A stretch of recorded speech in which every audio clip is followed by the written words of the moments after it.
Did you know that right now, millions of Americans who depend on Social Security disability benefits have no idea that a significant change is quietly reshaping how their payments work, and for some, it could mean more money in their pocket starting this year? If you or someone you love receives SSDI or SSI, the next few minutes could genuinely change your financial picture. So stay with me, because I'm going to walk you through everything you need to know in plain, simple language, no confusing government jargon, I promise. If this kind of helpful information matters to you, go ahead and hit that like button, subscribe so you never miss an update, and drop a comment below telling me how long you've been following Social Security news. I read every single one.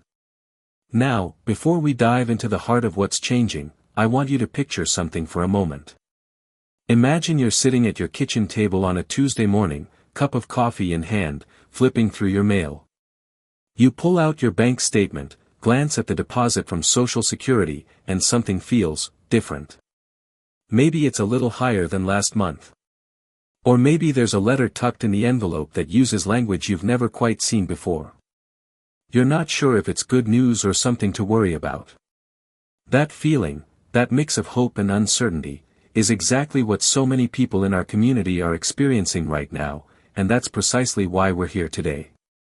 Social Security Disability Insurance, which most people know as SSDI, has been a lifeline for working Americans since President Eisenhower signed it into law back in 1956. Think about that, nearly 70 years of this program quietly supporting people who've worked hard their whole lives but found themselves unable to continue due to illness or injury. It was built on a simple, deeply American idea, that if you pay into the system during your working years, the system will be there for you when you need it most. And for millions of families, it has done exactly that. But here's the thing about any system that's been around for 7 decades, it evolves. Rules get updated, thresholds get adjusted, and occasionally, something more significant comes along that genuinely shifts how the program works in practice. And that's what we're seeing right now in 2025 and into 2026.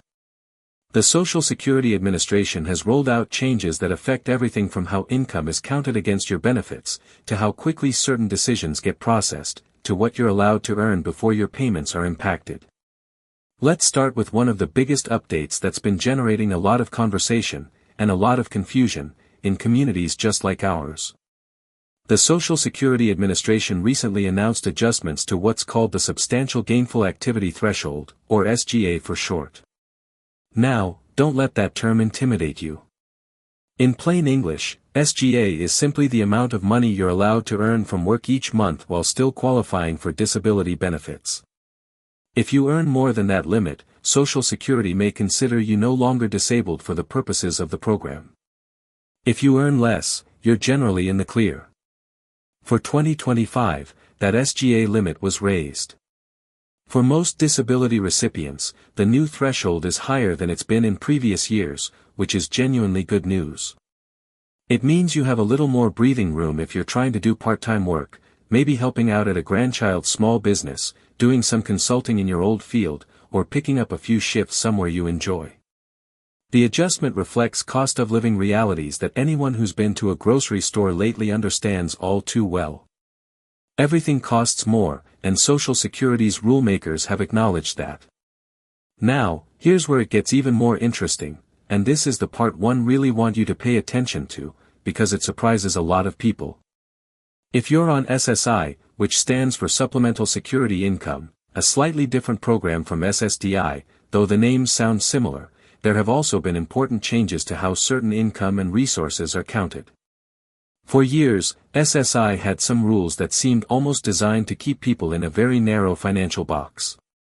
For example, certain food assistance and informal support from family members used to count against your SSI payment calculations.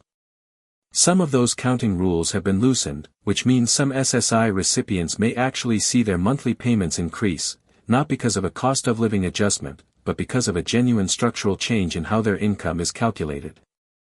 I think about someone like Margaret, a 67-year-old woman I heard about through a listener who wrote into a channel similar to this one.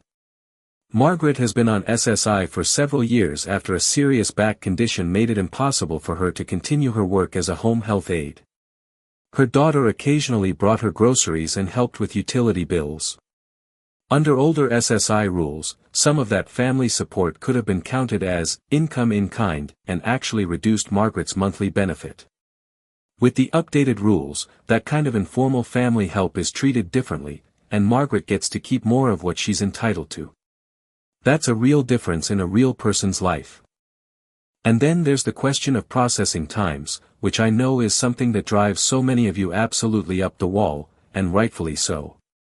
Applying for Social Security disability has historically been one of the most frustrating bureaucratic experiences an American can go through.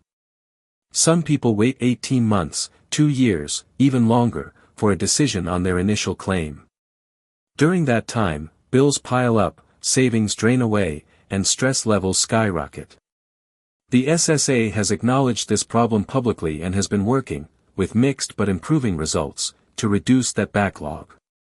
New staffing initiatives and updated processing procedures are aimed at getting decisions out faster, particularly for people with the most severe conditions. There's even been expanded use of what the SSA calls compassionate allowances, which essentially fast-track the application process for people with certain serious medical conditions like advanced cancers or ALS. If you or someone you know has a qualifying condition, that pathway may make an enormous difference in how quickly help arrives. Now, one thing I always like to remind viewers, and this is important, so lean in for a moment, is that knowing about these changes is only half the battle.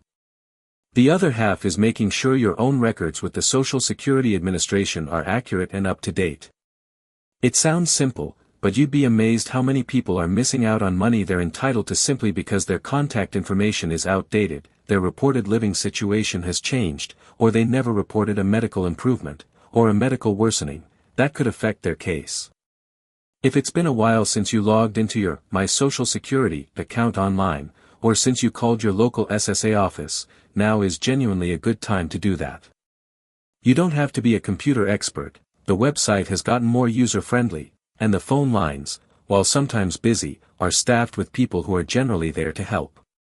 And if navigating all of this still feels overwhelming, there are nonprofit organizations and legal aid groups in most communities that provide free assistance to disability recipients. You don't have to figure this out alone.